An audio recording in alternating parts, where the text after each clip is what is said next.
negro, que se precie de serlo, llega realmente a viejo.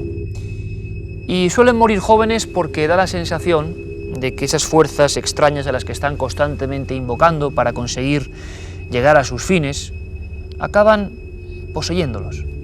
Es como el viejo mito de Frankenstein revivido. La criatura que se ha ido formando termina por apoderarse del creador. Es el caso de este hombre, Aleister Crowley. Le seguimos la pista, hicimos, como ustedes ya saben, varios reportajes sobre él. Seguimos los puntos del planeta donde instaló abadías dedicadas a una nueva filosofía, una nueva forma de ver la vida. Más o menos era, haz lo que quieras.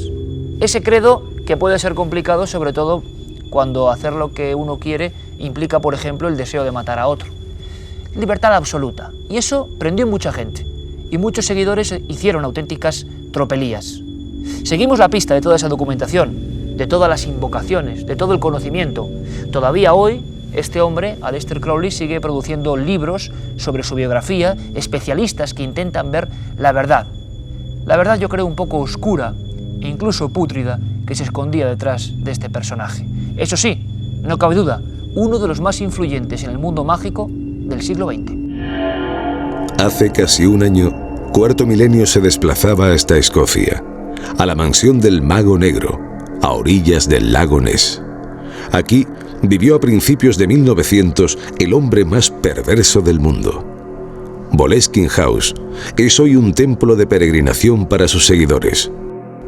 En 1920, Aleister Crowley abandonó las frías tierras del norte de Escocia en busca de un templo donde predicar la nueva religión al mundo.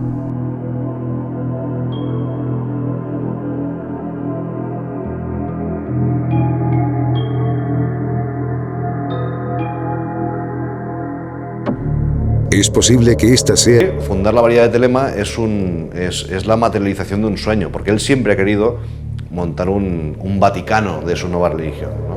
un templo importante de esto, y por fin lo consigue.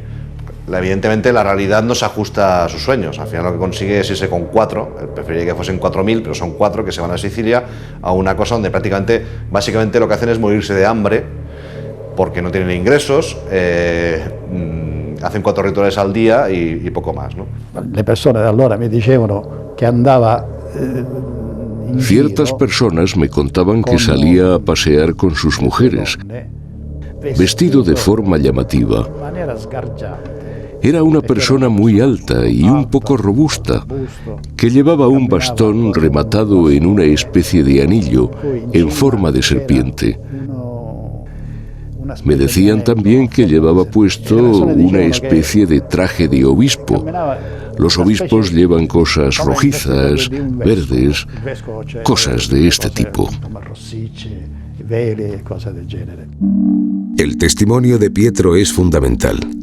Fascinado por la figura de aquel hombre extraño que vio por las calles de su infancia, de mayor se entrevistó con todos los que le conocieron, trazando su perfil. Alcuni biografi parlavano di un bambino que... Algunos biógrafos hablaban de un niño que murió.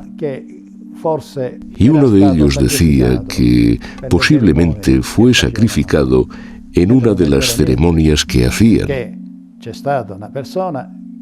Esto no es verdad, porque una persona me ha contado que ese niño murió ahogado al caer en una gran charca. Era uno de sus hijos, de los que conocía al menos. Otros tantos también fallecerían por abandono. El resto de la casa amenaza con venirse encima. Aún están las literas de los niños y las camas de las 3 mujeres que estuvieron con él. Hoy, muchos peregrinan hasta la vieja abadía, dejando sus mensajes grabados.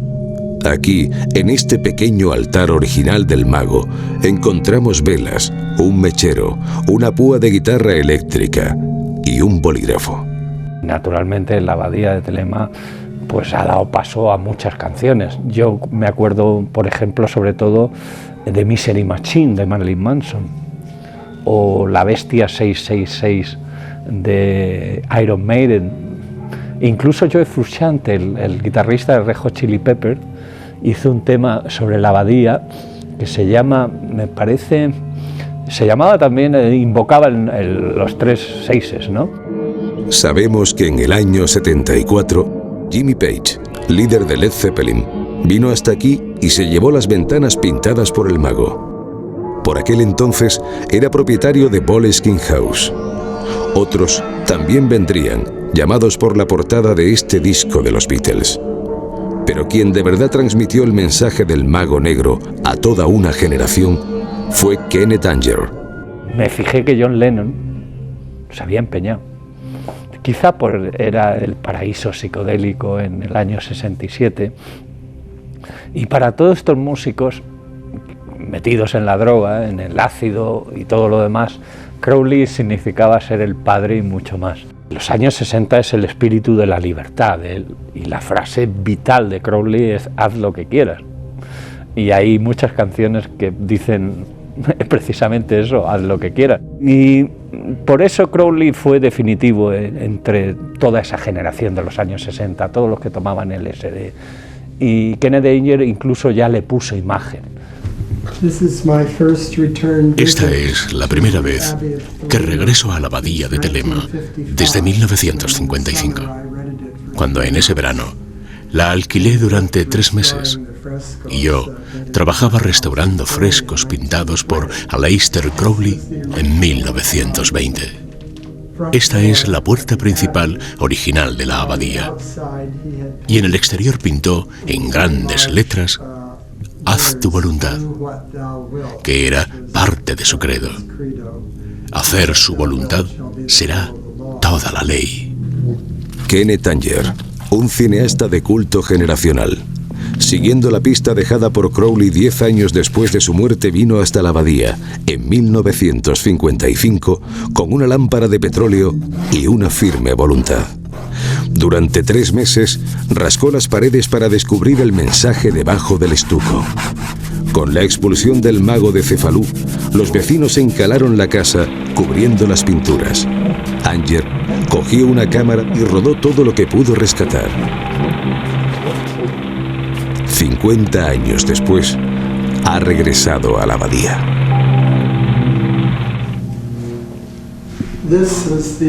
Esta es la cama original de Aleister Crowley en la abadía de Thelema, que él llamó la chambre de cauchemar, el cuarto de las pesadillas, que fue su nombre inicial para ello, y pintó el cuarto entero a mano en un mural al óleo.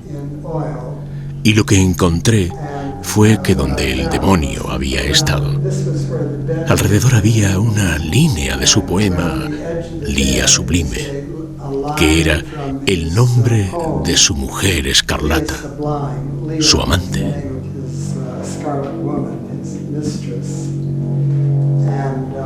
Esta es una línea del poema de Crowley.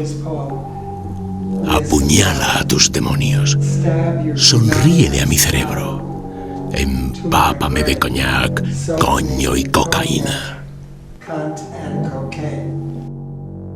Y estas caras son lo que él llamó los demonios de las caras oscuras. Y obviamente su cama era simple, un colchón en el suelo, porque de no ser así, los rostros oscuros de los demonios le observarían desde el borde de la cama.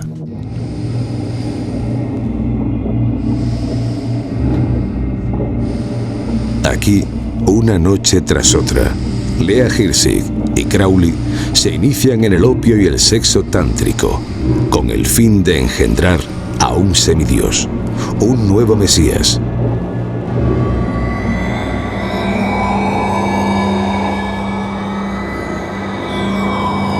Ahora hay una tendencia, que es lo que más me asusta, que hay una cierta relación entre Rosemary Baby, la película de Polanski, el edificio Dakota, que es donde vivía John Lennon, donde se filmó la película, el Sexy Sadie, la canción del White Album, del álbum blanco Los Beatles, el asesinato de John Lennon.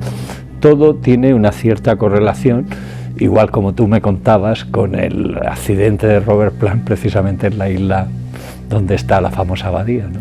René Guénon, que es un tradicionalista francés muy importante, hacía una severa advertencia en este aspecto. Decía que el conocimiento secreto era peligroso. Podía traer peligros de muerte sobre las personas que lo manejaran de una manera inadecuada o que se hicieran con ello de una manera, digamos, no a través de la iniciación, a través del conocimiento, del estudio, sino robándolo o apoderándose de él. Incluso se rumorea que los propios nazis tuvieron parte de ese conocimiento secreto, pero les fue muy mal también. Es decir, que ese conocimiento no solamente no da la felicidad, sino que en muchos casos es tan peligroso que puede producir la destrucción a su alrededor. En aquella época nosotros pensábamos que estábamos abriendo una puerta hacia lo desconocido. Y para nosotros sí se abría esa puerta. Esa puerta que se abre es la puerta a la que tú eres el dueño de ti mismo. Tú eres dueño de todo lo que hay alrededor. Tú estás aquí para poder hacer lo que tú quieras. Y no hay nada que te lo impida. Solamente tu, digamos que, autocensura. Más allá de lo cual, pues está tu plena libertad. Eso, hay que ser consecuente con eso. No todo el mundo es capaz de poder sobrevivir a eso. Hay mucha gente que cae en la tentación de las sustancias y a partir de ahí se autodestruye.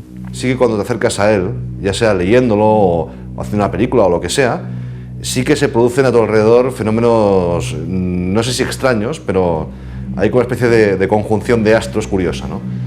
A mí me ha pasado rodando sobre Crowley, o lo ha pasado a más gente, básicamente cuando tu vida se centra a su alrededor, empiezan a pasar cosas. Sincronicidades, casualidades extrañas, ¿no? El director de cine Carlos Satanes dirigió una película sobre la abadía en 2006, Perdurabo. Hoy es uno de los mayores expertos sobre Crowley en España. Pero, ¿por qué eligió el mago exactamente este lugar para plantar su templo?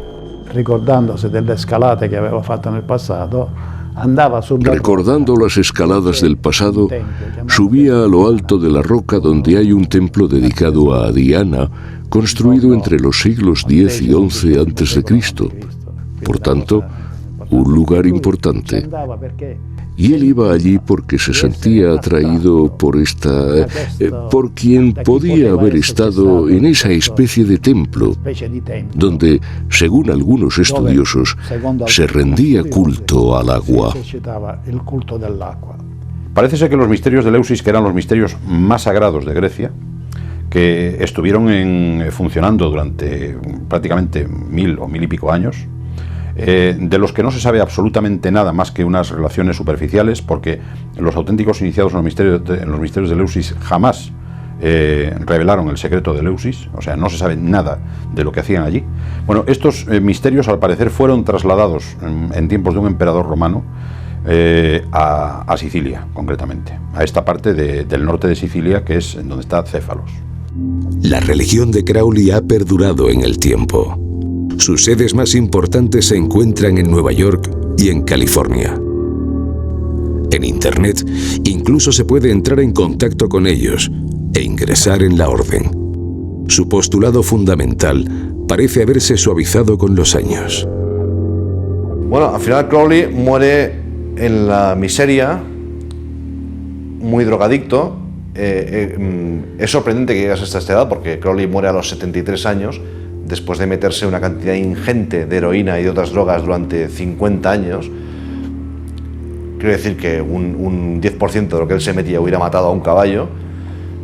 Llega a los 73 años desayunando un huevo duro, prácticamente es lo que consumen todo el día, huevo duro y heroína, y en la miseria más absoluta, abandonado por todos sus amigos, por todas sus mujeres, por todo el mundo, y muere en una especie de, muere en una casa de huéspedes en Hastings, que es un pueblo costero al este de Inglaterra. Toda historia tiene un principio y un final, y a veces una moraleja. Como un alivio de luto, esta se acaba. En su último estertor, dicen que de los labios de Crowley brotaron apenas unas palabras. Sometimes I hate myself. Me odio a mí mismo. Ha pasado apenas un año desde que comenzamos una historia un tanto siniestra en Boleskine House, en Escocia, y que definitivamente se cierra hoy aquí, en Cefalú, en la abadía de Telema. Buenas noches.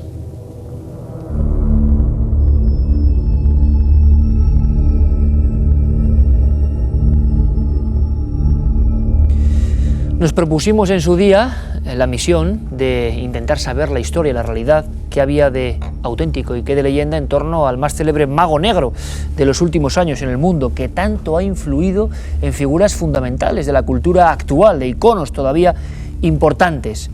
Luis Álvarez, ya lo han visto, estuvo allí, de Escocia a Telema, sacó sus conclusiones y sobre todo sacó sus sensaciones, que las va a ir comentando con todos nosotros.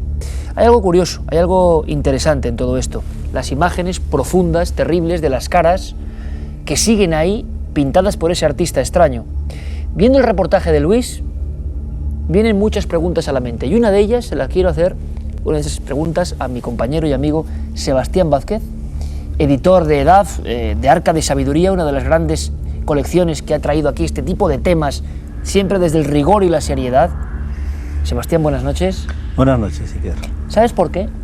Porque viendo esto me viene a la mente la pregunta de si todos los magos negros, todos los que se adentran en ese lado de las sombras, acaban de la misma forma.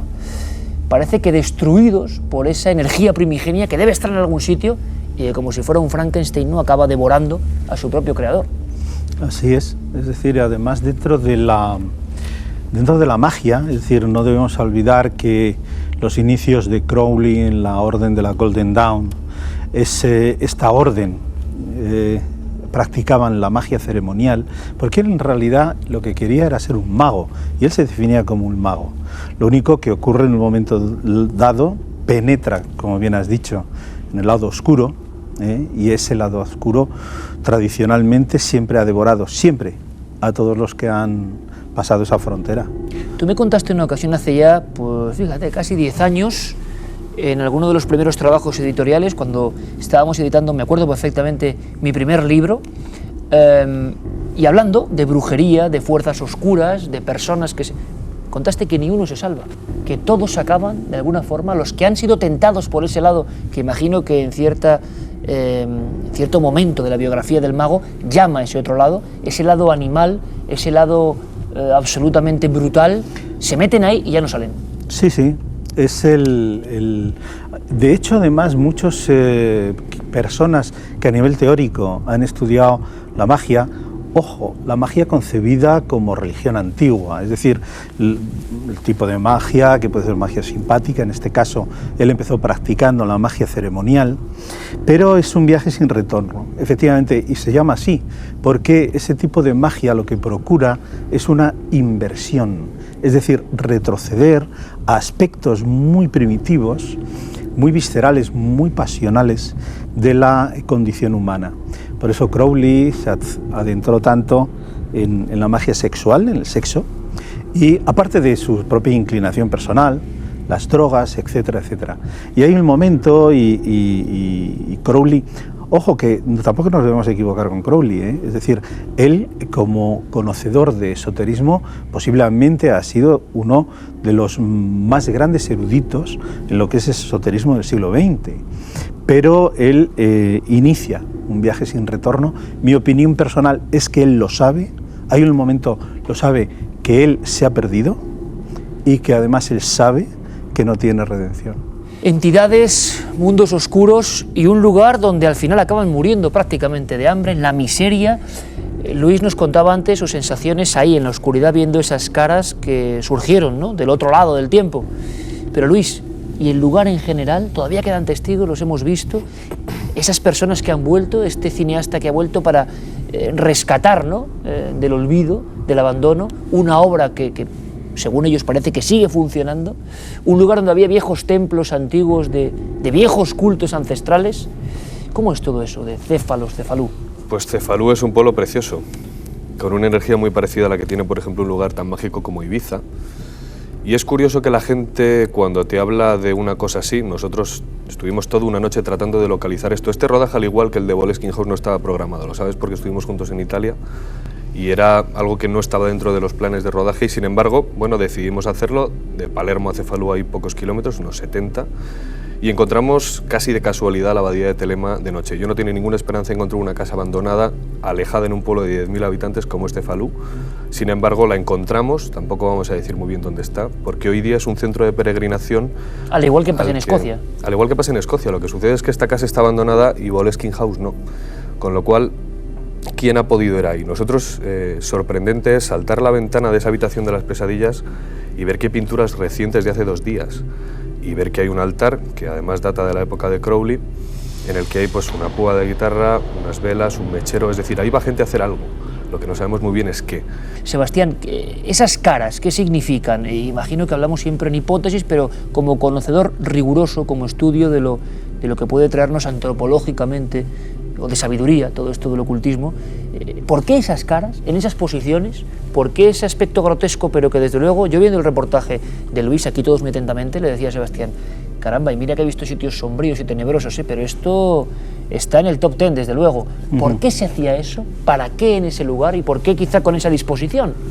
Esto es fruto de la magia simpática, es decir, ellos consumían mucho tipo de estupefacientes y tenían, pues claro, viajes de estados alterados de conciencia, ¿no?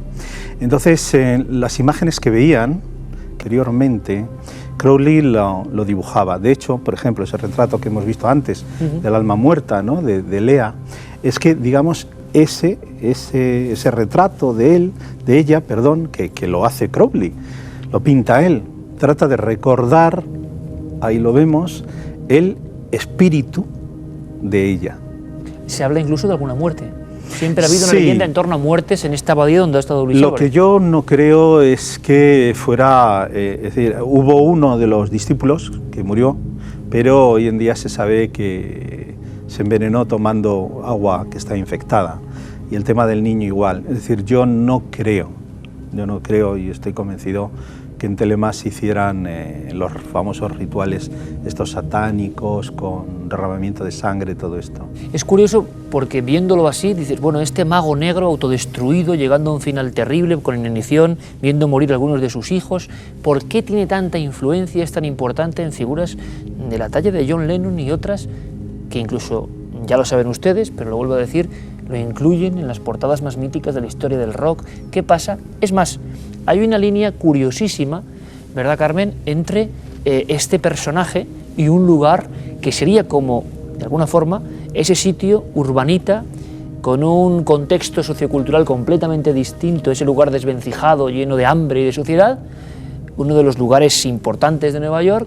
Hace poco estábamos ahí tú y yo, en el mítico edificio Dakota, y ya cuando me he quedado muy sorprendido es cuando, al parecer, me entero que las redes de Crowley llegan hasta ese mismo sitio, hasta ese lugar tachado por muchos de maldito, donde se rodó la semilla del diablo, que se parecen mucho a los rituales de alguna forma que hemos visto ahí en Telema, en Sicilia.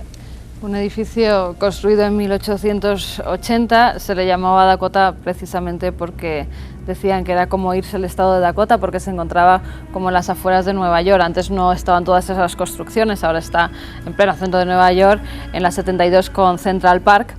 Y la verdad es que es un edificio que desde sus inicios ha tenido un poco de malditismo a su alrededor. Mueren varias personas construyéndolo.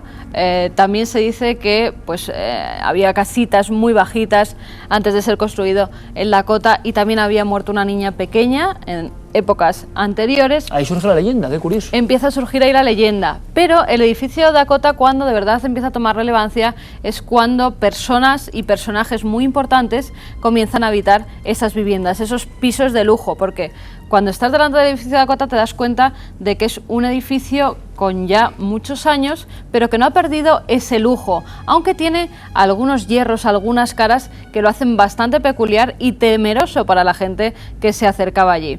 Allí llega a habitar una de esas viviendas Aleister Crowley, está durante una época Crowley llega a estar y elige en Dakota, ya es curioso esto, ¿no? Está allí y además se dice que allí realizó varios ritos decían que incluso sacrificios humanos, eso nunca se ha podido comprobar tampoco, pero que sí rituales satánicos o relacionados con la magia negra, no en este caso con la simpática, como nos estaba contando Sebastián. A partir de ahí empiezan a moverse muchas cosas. Hay otros personajes como Boris Karloff, el que dio vida a Frankenstein, que también estaba muy interesado en el esoterismo y también junto con videntes realizaba la Ouija en el edificio Dakota. Cuando muere Boris Karloff, se dice que durante varios días empiezan a producirse fenómenos poltergeist dentro de las estancias que él ocupaba. Y no solamente eso, sino que hay gente que asegura haber visto su espectro. Siempre el edificio Dakota ha estado rodeado de esa magia negra, que claro, ya se hace el edificio maldito, el edificio del diablo, tanto cuando se rueda la semilla del diablo en él, porque también hay un mago negro, Samson LaVey, claro, que interviene como asesor en esa película, que habita en estas estancias mientras se rueda la película. Y ya con el asesinato de John Lennon es cuando cobra fama la leyenda que tiene este edificio. Bueno, es decir, ¿estaríamos aquí ante la prolongación o creéis que son simples leyendas del mundo de Crowley, el mundo negro, y que de repente alguien quiere estar en ese edificio, en la ciudad capital del mundo y en ciertas habitaciones? En los años 60, esta magia que parece desvencijada, decíamos, zarrapastrosa en muchos aspectos, ¿no?